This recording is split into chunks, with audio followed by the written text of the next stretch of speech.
ठीक आहे.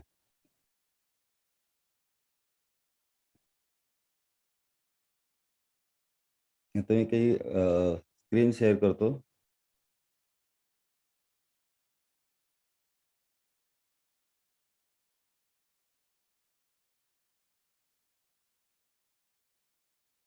थोडक्यात मी माझी ओळख करून देतो. मी आहे मनीष कुलकर्णी, पुणेमध्ये राहतो. 1997 पर्यंत मी सॉफ्टवेअर प्रोफेशनल होतो. माझं एम-सी-एस झालेलं आहे पुणा युनिव्हर्सिटीतून, मास्टर ऑफ कॉम्प्युटर सायन्स. आणि त्यानंतर मी या क्षेत्राकडे वळालोय 2017 पासून. त्याचं कारण काय होतं, की 2010च्या जवळपास वगैरे मला हेपेटायटिस बी म्हणून जो व्हायरस आहे, तो शरीरामध्ये डिटेक्ट झाला. त्यावेळेला आम्ही माझ्या सगळ्या भावांनी, तिघं भाऊ आहोत, तिघा भावांनी आम्ही चेक केलं. तर त्यावेळेला लक्षात आलं, की तिघा भावांना तो प्रॉब्लेम आहे. तिघा भावांना ॲक्टिव्ह आहे. त्याच्यावर काही उपाय आहेत का? ते 2-4 वर्ष बघितल्यानंतर कुठेही उपाय सापडत नव्हता. स्क्रीन दिसतेय का?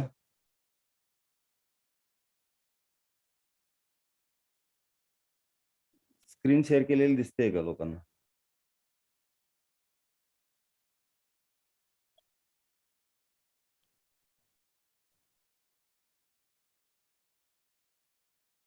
ओके. ॲलोपॅथीमध्ये किंवा होमिओपॅथीमध्ये वगैरे असे बऱ्याच आपल्या ज्या नॅचरोपॅथी आहे, आयुर्वेदिक आहे. या सगळ्या ह्याच्यामध्ये चौकशी केल्यानंतर कळालं, की असा ठोस काही उपाय नाही आहे, हेपॅटायटिस बी क्युअर करण्यासाठी. त्यानंतर बरेच दिवसानंतर माझ्या वाचनात असं आलं, की अ, पंचगव्यामध्ये यासाठी उपाय आहे. पंचगव्यामध्ये उपाय आहे म्हणल्यानंतर पंचगव्यासाठी मी थोडा सर्च केला. त्यावेळेला मला श्री नितेश ओझा यांचा रेफरन्स मिळाला. त्यांना भेटल्यानंतर मला त्यांनी सांगितलं, की हे क्युअर होऊ शकतं. मग त्याप्रमाणे आम्ही 1.5 वर्ष, 2 वर्ष मी प्रयत्न केला आणि त्यातून क्युअर झालेलं आहे. आता भावाला पण तोच प्रॉब्लेम होता. त्याचा जरा काउंट जास्त होता. त्याचे काही रिपोर्ट्स मी तुम्हाला दाखवेन. आता त्यात कसं होतं, की जून 2018 ह्या साली आम्ही चेक केलं त्यावेळेला काउंट होता 47.9 आणि दॅट इज रिएक्टिव्ह. त्यानंतर साधारण 8-9 महिन्यानंतर मार्च 2019 थोडे हे करतो, झूम करतो.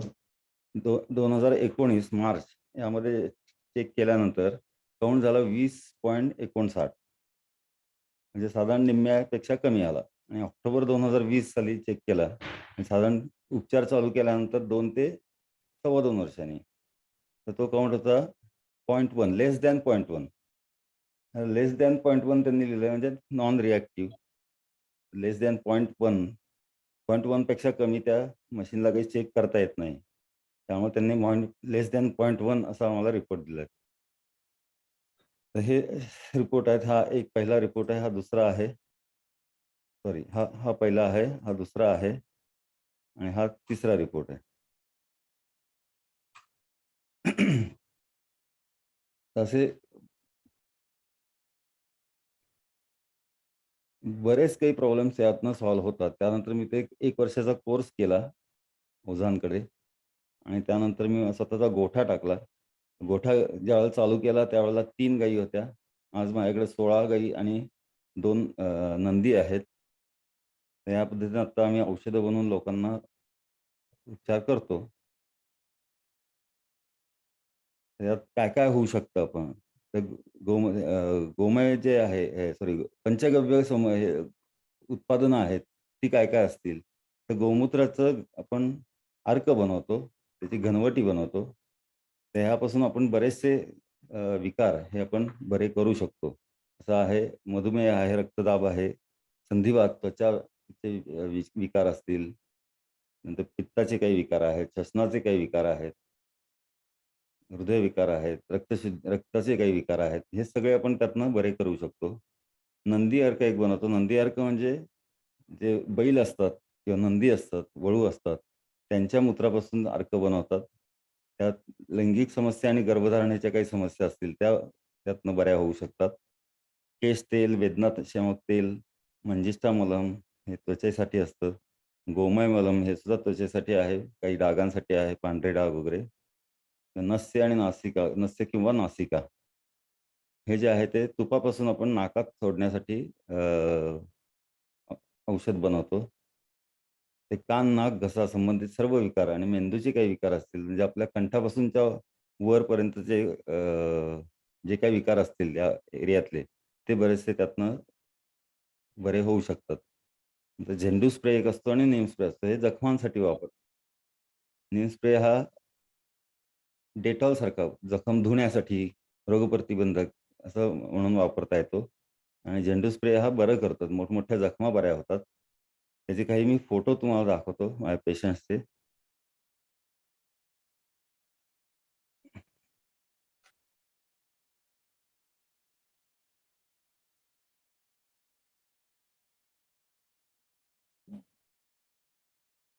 ह्या जखमांचे काही फोटो आहेत ते बरे होतात. डायबिटीसचे जे काही पेशंट असतात त्यांना ज्या जखमा होतात त्या बऱ्या होत नसतात लवकर. तर त्यासुद्धा आता बारीक खिळा लागलेला ती जखम एवढी प्रचंड मोठी झाली होती. तर ती आपण एक महिन्याभरात पूर्ण बरी करू शकलो. अशा काही चिखल्या होतात. अ, काही लोकांना पायाला सर्दी म्हणतात, तसं पायाला घाम येत असतो भरपूर. तर त्या लोकांना भयंकर त्रास असतो. तर तो आपण बरा करू शकतो ह्याच्यातून. दुसरे असे काही डाग असतात चेहऱ्यावर किंवा अंगावर, तर ते डाग आपण त्यातनं पंचगव्याच्या औषधातून आपण ते बरे करू शकतो. नंदी अर्काचा एक फायदा तो म्हणजे एक इथे एक पेशंट आहे, की ज्यांचं 20 वर्ष त्यांनी प्रयत्न करत होते मुलं होण्यासाठी. 20 वर्षानंतर ते आपल्याकडे आल्यानंतर त्यांना 1-1.5 महिन्यामध्ये गर्भ धरला आणि त्यानंतर त्यांना 2 जुळ्या मुली झालेल्या आहेत. तर अगदी लहान मुलांसाठी सुद्धा आपण औषधं देतो. लहान अगदी जन्मल्यापासून मरेपर्यंत 80-90 वर्षाची जी काही लोकं असतात, त्यांच्यासाठी सगळ्यांसाठी एकच औषध असतं. फक्त डोस कमी जास्त असतात. तर ह्यासाठी पण आपल्याला उपचार करता येतात अगदी लहान मुलांवर सुद्धा. आता दुसरे काही गोष्टी असतात, की ज्या आपण रेग्युलर रोजच्या वापरामध्ये आपण त्याचा वापर करू शकतो. शेणाचा किंवा गोमूत्राचा हे त्यासाठी असे साचे असतात. त्या साच्यांमधनं आपण शेणापासून काही गोष्टी बनवत असतो. हे आता गणपतीचे साचे आहेत. अशा गणपतीच्या मूर्त्या आपण बनवू शकतो त्यातून. मागच्या वर्षी ह्या आम्ही बनवून विकलेल्या होत्या. असे काही धूपकांड्या बनवतात. काही गवऱ्यांचे असे बारीक तुकडे हल्ली बाजारात मिळतात सगळीकडे. ते शेणापासून बनतात. हे धूप स्टँड एक बनवलेलं आहे आम्ही. आणि अशा वेगवेगळ्या आकारामध्ये काही-काही छोट्या-छोट्या गोष्टी बनवतात. ते घड्याळ बनवलेलं आहे. प्लास्टिकचा वापर कमी करणे हा मुख्य उद्देश आहे. घड्याळ जे बाहेरचं प्लास्टिक असतं कव्हर, त्याऐवजी आपल्याला शेणाचं सगळं बनवू शकतो. त्याला तेवढी स्ट्रेंथ पण येते. अशी घड्याळ बरीच वेगवेगळ्या प्रकारची बनवलेली आहेत.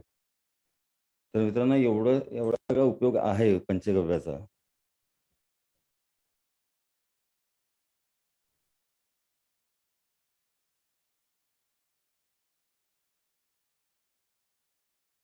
इतके सगळे उपयोग पंचगव्याचे होऊ शकतात. रेग्युलर वापरामध्ये आपल्याला सुद्धा शेण वापरता येतं. शेण हे अँटी रेडिएशन आहे, व्हायरल आहे, अँटीबॅक्टेरियल आहे. बऱ्याचशा गोष्टी त्यातनं आपल्याला टाळता येतात. त्यामुळे पूर्वी आपल्या घरामध्ये शेणाने सारवलेलं असायचं. भिंतीसह शेणाने सारवलेली असायची. जमीन पण शेणाने सारवलेली असायची. हल्ली आपल्याला ते नाही मिळत. तर त्यासाठी बऱ्याच लोकांनी शेणापासून कलर तयार केलेले आहेत. त्यामध्ये साधारण 30 ते 40% शेण असतं. देशी गाईचं शेण आणि बाकीचे काही त्याचे रंग बनवण्यासाठी जे बेस लागतो, तो बेस त्यामध्ये असतोच. पण ते शेण असल्यामुळं आपल्या घरामध्ये बराचसं टेम्परेचर सुद्धा कमी होतं त्या रूमचं. थंडी असेल तर ते गरम पण राहू शकतं थोडंसं आणि उन्हाळा असेल तर ते गार होऊ शकतं. टेम्परेचर मेंटेन राहतं आपल्या घरातलं. तसंच काही लोकांनी प्लास्टर सुद्धा बनवलेले आहेत. काही लोकांनी विटा बनवल्या आहेत शेणाच्या. प्रत्येक गोष्ट पूर्ण घर आपण शेणापासून काही प्रोसेस करून पूर्ण घराला जे काही लागतं ते सगळं बनवू शकतो. रूफिंग सुद्धा करतात. खाली टाईल्स सुद्धा तयार केलेले आहेत.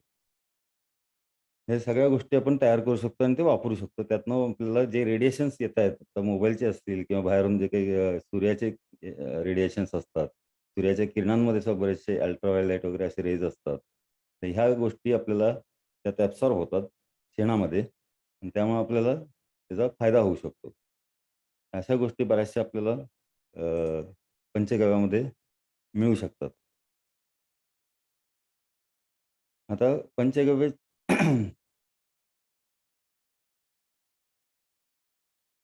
पंचगव्य समृद्धी तंत्र हे काय आहे? तर आपल्याला एक चळवळ तयार करायची आहे, की एवढं चांगला जर उपयोग होऊ शकतो, तर आपण आज सर्वांना सांगितलं पाहिजे, सर्वांसाठी वापर केला पाहिजे. स्वतः पहिल्यांदा वापरून बघायचं. आपल्याला रिझल्ट आले, तर आपण लोकांनी सांगितलं पाहिजे. मी 2018 पर्यंत फार कुणाला सांगत नव्हतो. पण 2018 नंतर मला ज्यावेळेला ते कन्फर्म झालं, की बाबा मला भरपूर फायदा होतोय. जे अशक्य वाटत होतं ते शक्य होतंय. त्यानंतर मी पूर्णपणे या क्षेत्राकडे वळालो आणि या क्षेत्रामध्ये आता मी प्रसार करतोय. तर ही जी काही मी आता चळवळ चालू केलेली आहे प्रसार करण्याची, तर अशा चांगल्या गोष्टीमध्ये आपल्यापैकी कुणाकुणाला सहभागी व्हावंसं वाटतंय. त्यांनी फक्त येस टाइप करा.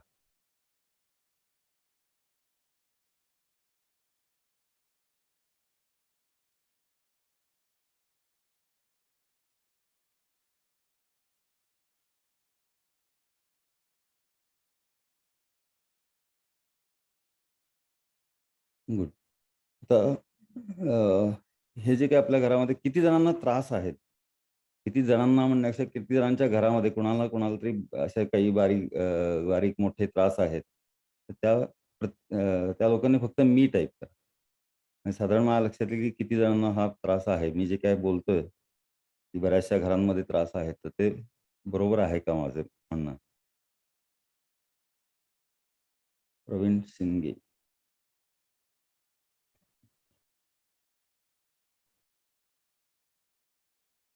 आता पुण्यामध्ये जर मी फक्त पुण्याचा जर विचार केला, तर पुण्यामध्ये साधारण 50,00,000 लोकं 50 ते 60,00,000 लोकं राहतात आणि साधारण 10-1 लाख घरं आहेत. तर तेवढे साधारण पेशंट असू शकतात पुण्यामध्ये. तर ह्या लोकांना जर मदत करायची असेल आपल्याला, तर 10,000 घरांमागे जरी एक माणूस आपण जर असं ट्रेंड केला, तर आपल्याला साधारण 500 ते 1000 लोकं लागतील. इतकी लोकं आपल्याला जर तयार करायची असेल, तर ही चळवळ फार मोठी आहे. आणि अख्ख्या जर भारतामध्ये जर करायचं आहे किंवा महाराष्ट्रामध्ये जरी पूर्ण करायचं आहे, तर काही लाख लोकं लागतील.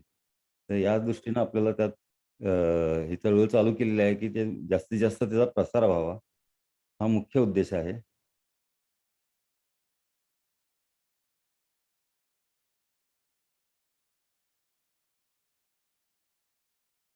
मग त्या एका प्रॉडक्टबद्दल मी थोडंसं जास्त बोलेन, की ते प्रत्येक घरामध्ये वापर करू शकतो आणि प्रत्येक घरामध्ये त्याचा उपयोग खूप चांगला होऊ शकतो आणि आपण काहीतरी चुकत असतो रोज. ते मॅक्सिमम घरामध्ये जे काही रोज उदबत्ती लावतच असतात. रोज पूजा करतात आणि त्याला एक उदबत्ती कमीत कमी एकदा तरी सकाळी लावतात. काही जण सकाळ-संध्याकाळ लावतात उदबत्ती. आता ती उदबत्ती जी बनती, ती कशी बनती? तर त्याच्यामध्ये जे काडी वापरली जाते ती 90-95% लोकं जे उदबत्ती बनवतात त्या कारखान्यांमध्ये पूर्णपणे त्या काड्या ज्या असतात त्या बांबूच्या वापरलेल्या असतात. तर बांबू हा आपल्या शास्त्रामध्ये निषिद्ध मानलेला आहे. तर निषिद्ध का आहे? तर तो जाळल्यानंतर त्याच्यातनं प्रचंड विषारी वायू तयार होतात. तर त्यामुळं आपल्या शास्त्रामध्ये बांबूला निषिद्ध म्हणलेलं आहे. बांबूचे भरपूर उपयोग आहेत. भरपूर बांबूचे बाकीचे सगळे उपयोग चांगले आहेत. टोपल्या बनवणे किंवा बाकीचं जे काही असेल, तर त्या दृष्टीने खूप चांगले आहेत.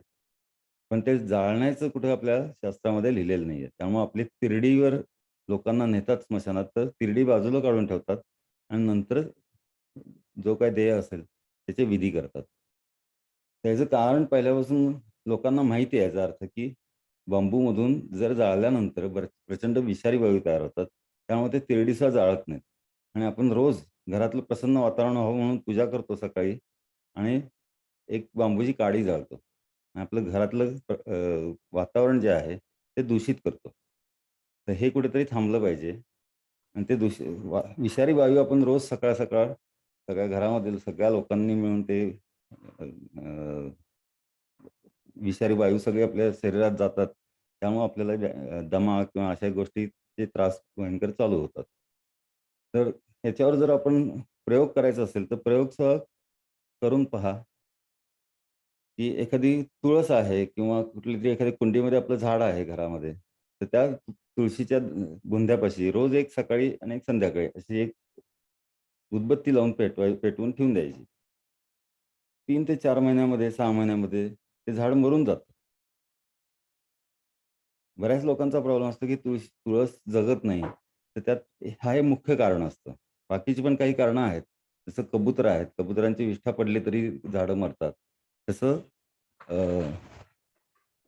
हे मुख्य कारण दिसतंय, की लोकं त्यामध्ये उदबत्ती लावतात रोज सकाळ संध्याकाळ आणि त्या उदबत्तीचा जो विषारी वायू तयार होतात, त्यामुळे ते झाडं मरून जातात. तर एवढं सगळं जर झाडांवर फरक पडत असेल, तर माणसांवर किती फरक पडत असेल, याचा विचार केला पाहिजे आणि कुठेतरी ते बंद केलं पाहिजे. आता याचा अर्थ काही आपण लावायचं नाही का? लावायला पाहिजे. काहीतरी लावायचं. मग काय त्याला पर्याय काय आहे? तर धूप आहेत. आता बाजारात जी धूप मिळतात, त्यामध्ये सुद्धा भरपूर केमिकल वापरले जातात आणि पटकन जळण्यासाठी एक याने लिहिलंय कापूर. कापूर हे पटकन जळून जातं. त्यामुळे आपल्याला ते फिलिंग येत नाही. तर जास्त वेळ आपल्याला पाहिजे असतं. तर त्यासाठी उपाय काय आहे? तर वापरणे. पण जे केमिकलचे धूप आहेत, ते धूप हे पुन्हा विषारी वायू तयार करणार आहेत. त्यामुळं आपण शेणापासून धूप बनवतो. आपल्या जवळपास कुठलीही गोशाळा असेल, काही असेल, जवळपास कुणाच्याकडे गाय असेल, तर ती लोकं बनवतात. बरेच जण बनवतात. फक्त आपल्याला माहिती नसतं कुठं मिळतं. तर ते थोडंसं आपल्याला नेटवर्क पण ते तयार करायचं आहे, की लोकं जे बनवतायत, ज्यांच्या गोशाळा आहेत, ज्यांच्याकडे गायी आहेत, तर त्यांना आपण असे काही प्रॉडक्ट बनवायला पण प्रोत्साहन देणार आहोत. कसे बनवायचे ते पण थोडंफार आपण गाईडन्स देऊ शकतो आणि ते कुठे विकायचे, त्यापासून कसं अर्थार्जन करायचं, आर्थिक समृद्धी कशी प्राप्त करायची. जसं आपण ही आहे ती पंचगव्य औषधं वापरून किंवा पंचगव्याचे प्रॉडक्ट वापरून आपण शारीरिक समृद्धी नक्कीच साधू शकतो सगळेजण.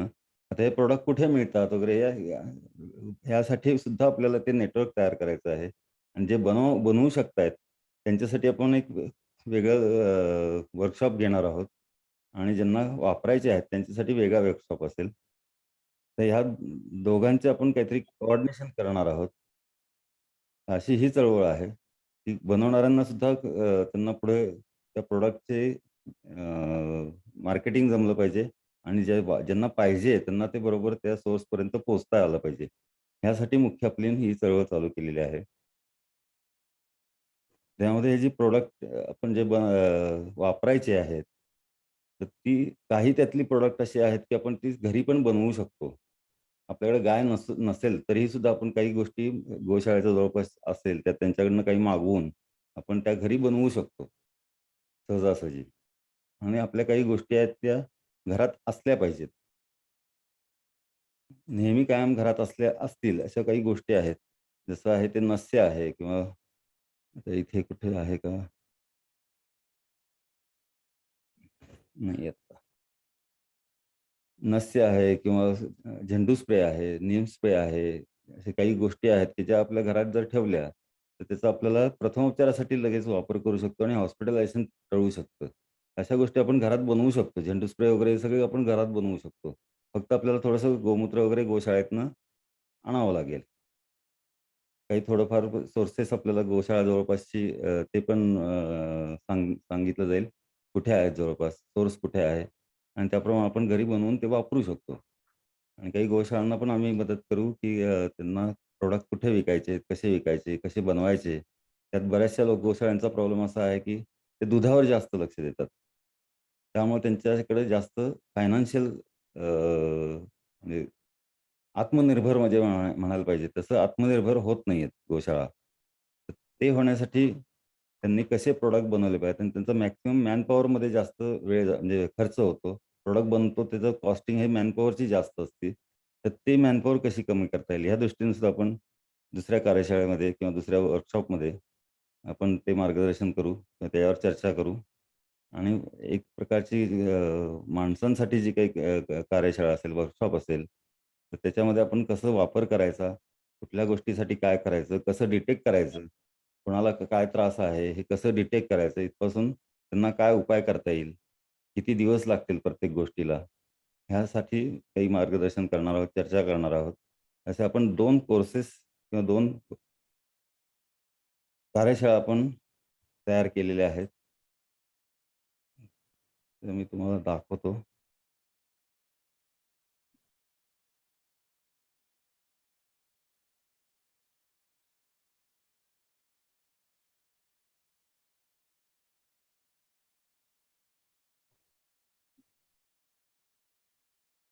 मग कार्यशाळा पहिली जी आहे, ते आहे त्यामध्ये चिकित्सा कशी करावी, त्याच्यावर उपाय काय करावेत, पंचगव्याचे कुठले-कुठले त्याच्यावर उपचार आहेत. काही आयुर्वेदिक सुद्धा आपण त्यामध्ये गोष्टी सांगणार आहोत.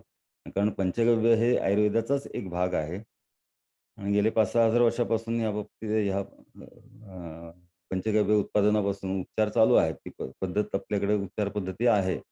फक्त इंग्रज आल्यापासून किंवा इंग्रज यायच्या वेळेपासून ती हळू बंद करण्यात आली. आणि ते आता पुन्हा चालू करतायत, काही लोकं करतायत, अजून भरपूर जण करतायत त्यामध्ये काम. तर ते आता पुन्हा आपल्याला प्रसार करायचा आहे त्याला. आणि जर 5,000-6,000 वर्ष जर लोकं त्या पद्धतीने, उपचार पद्धतीने जर बरी होत असतील, तर ती आजही होऊ शकतात, उद्याही होऊ शकतात. त्यांना ॲलोपॅथीचा प्रचार जास्त करण्यासाठी त्यांनी ह्या आपल्या ज्या भारतीय पद्धती होत्या, जसं आयुर्वेदिक असू दे, होमिओपॅथिक आहे, नॅचरोपॅथी आहे किंवा बाकीच्या काही गोष्टी बऱ्याच आहेत अशा. त्या सगळ्यांना त्यांनी पाठीमागे ठेवलं आणि एकाच गोष्टीला फक्त पुढं घेतलेलं आहे. त्यामुळे ह्या बऱ्याचशा पद्धती आपल्याला ह्या मागं पडल्या आहेत आणि त्याचा प्रसार होत नाहीये. तर तो आता पुन्हा चालू केला पाहिजे. यासाठी एक वर्कशॉप आहे. 3 दिवसाचा असेल. आता डेट चुकलेली आहे. डेट आपण सोमवारपासून चालू करू आहोत. 14, 15 आणि 16 मार्च. इथे मी जरा चेंज करतो. 14, 15 आणि 16 मार्च.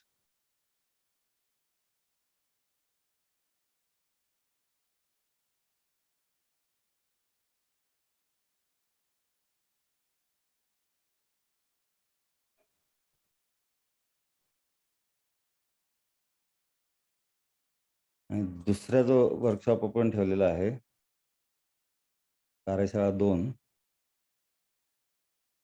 ती असेल 17 नाही, 14, 15, 16, 17, 18 आणि 19. 17, 18 आणि 19 मार्च. यामध्ये आपण देशी गाई कशा सांभाळायच्या, गोठा कसं व्यवस्थापन करायचं, कसा खर्च वाचवायचा आणि कसं चांगल्या पद्धतीनं गायी सांभाळता येतील, याबाबतीत आपण चर्चा करणार आहोत. दुसऱ्या भागामध्ये असेल ते पंचगव्याचे कुठले-कुठले प्रॉडक्ट आपण बनवू शकतो आणि ते कसे बनवतात, त्याबाबतीत थोडी चर्चा करू. आणि तिसऱ्या भागामध्ये ते कसं आपण विक्री करू शकतो, सप्लाय कसा करू शकतो, ह्या गोष्टी आपण ह्या दुसऱ्या भागामध्ये करणार, दुसऱ्या कार्यशाळेत करणार आहोत. तर या दोन्ही कार्यशाळांचं जे काही फी आहे, ती आहे ₹499. अगदी नॉमिनल ठेवलेली आहे. म्हणजे काही ज्या लोकांना यात सहभागी व्हायचं असेल, त्यांनी माझ्या WhatsApp नंबरला 499 तर GPay किंवा Google Pay, Paytm वगैरे अशा गोष्टींनी वापरून तेवढे पैसे पाठवल्याचे मला स्क्रीनशॉट पाठवायचा आहे. एक स्क्रीन शेअर करतो.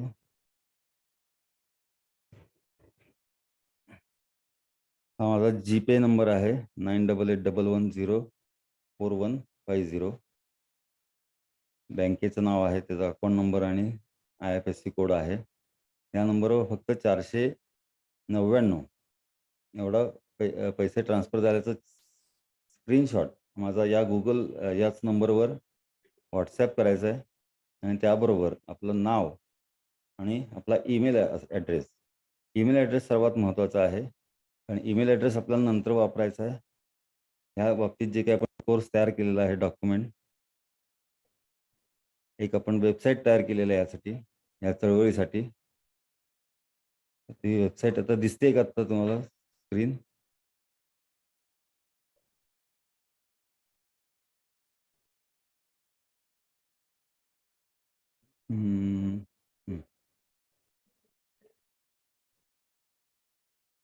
हे आहे पंचगव्य समृद्धी .in ही वेबसाईट आहे.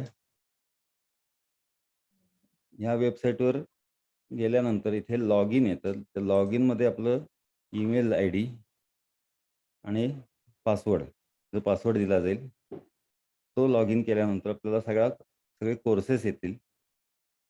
त्यात बरीचशी डॉक्युमेंट्स आहेत ते आपल्याला वाचता येतील, काही फोटो आहेत ते बघता येतील.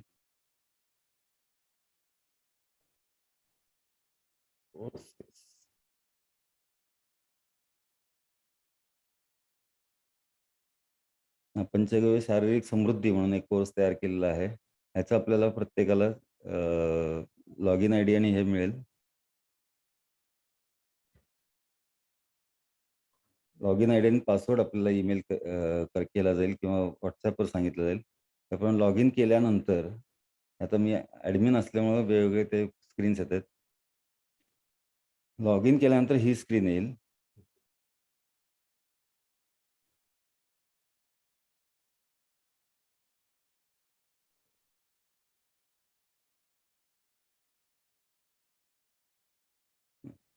अशी स्क्रीन येईल. हे बघा, देशी गायींबद्दल माहिती आहे, काही इतर गायींच्या बाबतीत माहिती आहे. नंतर त्याचं ॲनालिसिस आहे.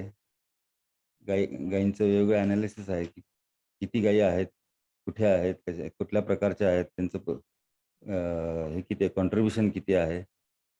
काही गायीच्या दुधाबद्दल माहिती आहे. तसंच दुसऱ्या भागामध्ये आपल्या शरीराबद्दल माहिती आहे. त्या शरीरातल्या प्रत्येक अवयवाबद्दल माहिती आहे, व्यवस्थित डिटेल. तर ह्यामध्ये गोमूत्र वापरतात बस्ती करताना, तर त्यासाठी हे पण चॅप्टर टाकलेलं आहे. तिसऱ्या भागामध्ये आपण पंचगव्य म्हणजे काय, पंचतत्व आणि पंचगव्य याचा काय संबंध आहे, ह्या बाबतीत सगळं इन्फॉर्मेशन आहे. त्याची उत्पादनं कुठली आहेत, ते कशी बनवायची वगैरे ते सगळं आहे. त्यानंतर नाभी विज्ञान आहे, तसंच नाडी विज्ञान आहे. चिकित्सा आणि नाडी चिकित्सा हे 2 गोष्टी फार महत्त्वाच्या आहेत. नंतर तुपाचे काय फायदे आहेत, असे बरेचसे काही तुम्हाला इन्फॉर्मेशन त्यातून मिळू शकते. एकत्र केलेली इन्फॉर्मेशन आहे ही.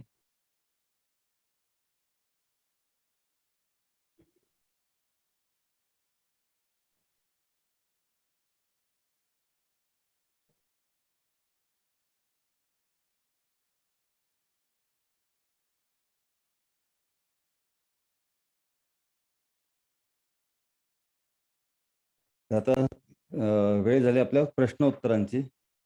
वेळ बराच झालेला आहे. तर काही कुणाला जर प्रश्न असतील तर चॅटमध्ये विचारा.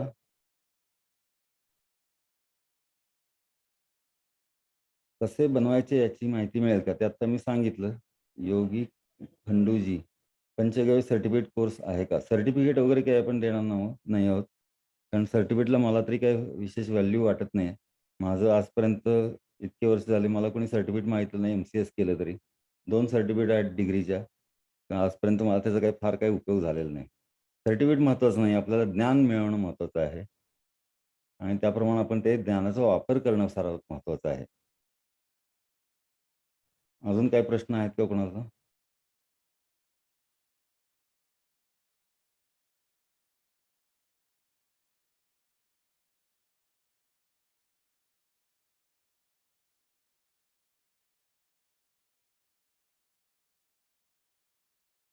आपण एक 2च मिनिटं फक्त हे करणार आहोत.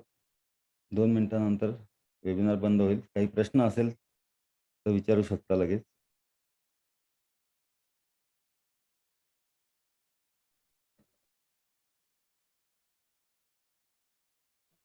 हे जे कोर्सेस आहेत ते सोमवारपासून चालू होणार आहेत.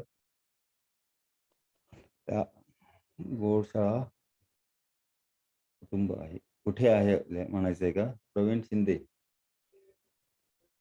माझी एक गोशाळा आहे ती मालवणच्या जवळ आचरा म्हणून गाव आहे तिथे आहे. तिथे माझ्या सगळ्या कोकण गिड्ड्या गायी आहेत. आणि आता मी बांधकाम चालू आहे पुण्याच्या जवळ सिंहगड पायथ्यापाशी डोंडजे म्हणून गाव आहे.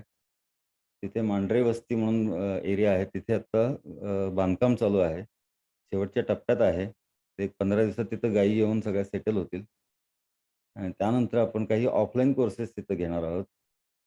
काही प्रॉडक्ट बनवायचे किंवा गायींच्या रिलेटेड जे काही ऑफलाईन आपल्याला ट्रेनिंग द्यायचं असेल किंवा काही चर्चा करायची असेल किंवा बघायचं असेल काही, तर ते ऑफलाईन कोर्सेस पण आपण नंतर चालू करणार आहोत 1 महिन्याभरानंतर. कारण गायी आल्यानंतर सुद्धा एक 15 दिवस त्यांना सेटलमेंटला वेळ लागतो. लगेच आपण त्यांना डिस्टर्ब करू शकत नाही. तर पहिले एक 8-15 दिवस त्यांना वेगळ्या गावामध्ये, वेगळ्या जागी आल्यानंतर आपल्याला त्यांना द्यावा लागतो वेळ. त्यानंतर मग आपण बाहेरची लोकं तिथे अलाऊ करू शकतो. त्यामुळे आपण हे कोर्स व्हायला साधारण 1 महिनाभरानंतर आपण ते ऑफलाईन कोर्सेस चालू करणार आहोत. गोशाळेसाठी शासन काही मदत करते का? शासनाच्या भरपूर स्कीम्स आहेत. अगदी 20-20, 25-25 लाखापर्यंत गोशाळांसाठी शासन मदत करू शकतं. त्याच्या प्रोसेस जी आहे ती थोडीशी क्लिष्ट असल्यामुळं आम्ही त्या भानगडीत पडलो नाही कधी. पण ज्यांना ते करायचं आहे, तर त्यासाठी बरेचसे काही रजिस्ट्रेशन करायला लागतात ह्याच्यामध्ये. काय म्हणतात धर्मादाय आयुक्तांकडे एक रजिस्ट्रेशन करावं लागतं. त्याप्रमाणे त्याचं सगळं डॉक्युमेंटेशन ठेवावं लागतं आणि त्याप्रमाणे मग तुम्हाला त्याचं अनुदान मिळू शकतं. प्रत्येक गोष्टीला अनुदान आहे. गोठा टाकण्यासाठी सुद्धा आहे. गाई घेण्यासाठी फक्त अनुदान नाहीये. ते का नाहीये मला माहिती नाही. कारण जर्सी गाई घ्यायला तुम्हाला अनुदान देऊ शकता. तर ते देशी गाई घ्यायला का देत नाहीयेत? ते काही कळत नाही. कुठलीही बँक देत नाही, अलाऊ करत नाही. ते ह्याला देतात. जर्सी गाईसाठी सगळं देतात. पण देशी गायींसाठी सुद्धा आता दिलं पाहिजे त्यांनी.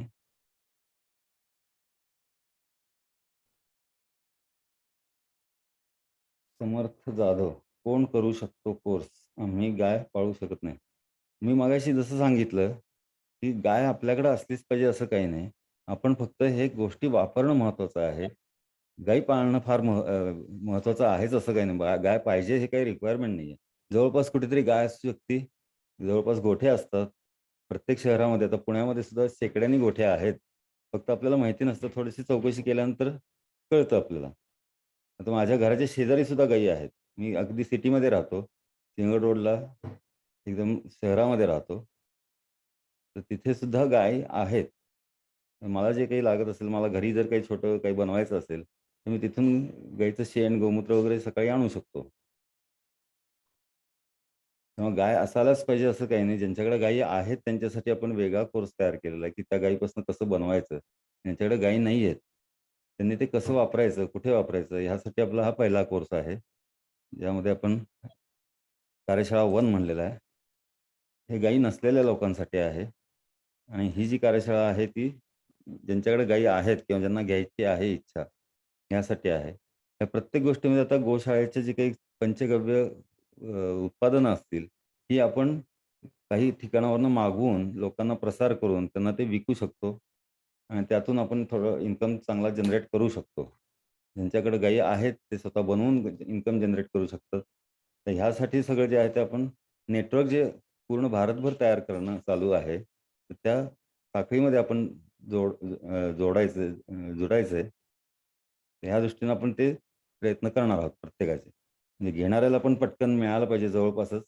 अगदी एक 200-300 मीटरमध्ये त्या माणसाला कुठलंही प्रॉडक्ट मिळालं पाहिजे आणि देणाऱ्याला सुद्धा त्याच्या फार फार तर एक 5 किलोमीटर, 4 किलोमीटर अंतरामध्ये कुठल्याही गोठ्याला हे पूर्णपणे शेण विकता यायला पाहिजे. वेगवेगळे प्रोसेस करून गोमूत्र सगळं विकता यायला पाहिजे. दुधावर सुद्धा वेगवेगळे प्रोसेस करून विकता यायला पाहिजेत. नुसतंच दूध विकणं हा काही उपाय नाही आहे. दुधाचे बरेचसे प्रॉडक्ट आहेत. ते बनवून आपण विकू शकतो. जसं ताक जर विकलं तर त्यामधनं जास्त फायदा होतो. तर मी सिंहगड रोडला आहे. तर सिंहगड रोडला लोकं ताक प्यायला येतात सिंहगडच्या इथे. मी सिंहगडच्या पायथ्याशी गोठा चालू केलेला आहे. तर तिथे जर मी बाहेर ताक जर दिलं तर भरपूर तिथे खपू शकतं ते. त्यातनं मला भरपूर आर्थिक फायदा होऊ शकतो. माझं गोशाळा व्यवस्थित चालू शकते. पण त्यापेक्षा जास्त मी कॉन्सन्ट्रेशन आत्ता सध्या करणार आहे त्या फक्त शेणाचे प्रॉडक्ट बनवून. कारण गोमाय बसते लक्ष्मी म्हणतात. गोमूत्रे धन्वंतरी. गोमय वस्त्रे लक्ष्मी म्हणजे काय, की गोमय म्हणजे शेण. शेणामध्ये लक्ष्मीचा वास आहे. म्हणजे शेणावर जर तुम्ही प्रोसेस केलं आणि काहीतरी त्याचा वापर केला, लोकांना वापरायला प्रोत्साहित केलं आणि जर दिलं, तर त्यातनं तुम्हाला भरपूर भरपूर पैसे मिळू शकतात. आणि जर गोमूत्राचं प्रॉडक्ट बनवून जर तुम्ही दिले, तर लोकांचे तब्येती चांगल्या होऊ शकतात. शारीरिक त्यांना समृद्धी प्राप्त होऊ शकते बऱ्याच लोकांना. त्यातूनही तुम्ही अर्थार्जन नक्कीच करू शकता कुठल्याही गोष्टीतून. पण मुख्य आपल्याला कॉन्सन्ट्रेशन करायचं आहे, ते शेणावर करायचं आहे. शेणाच्या प्रॉडक्टवरच खरे भरपूर पैसे मिळू शकतात. कुठलीही गोशाळा ही आत्मनिर्भर होऊ शकते शेणाच्या प्रॉडक्टवरून. ओके.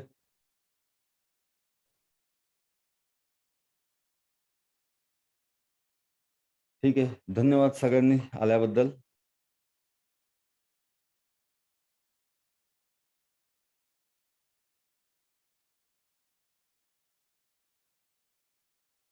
बहुतेक आता काही कोणाचे प्रश्न नसावेत.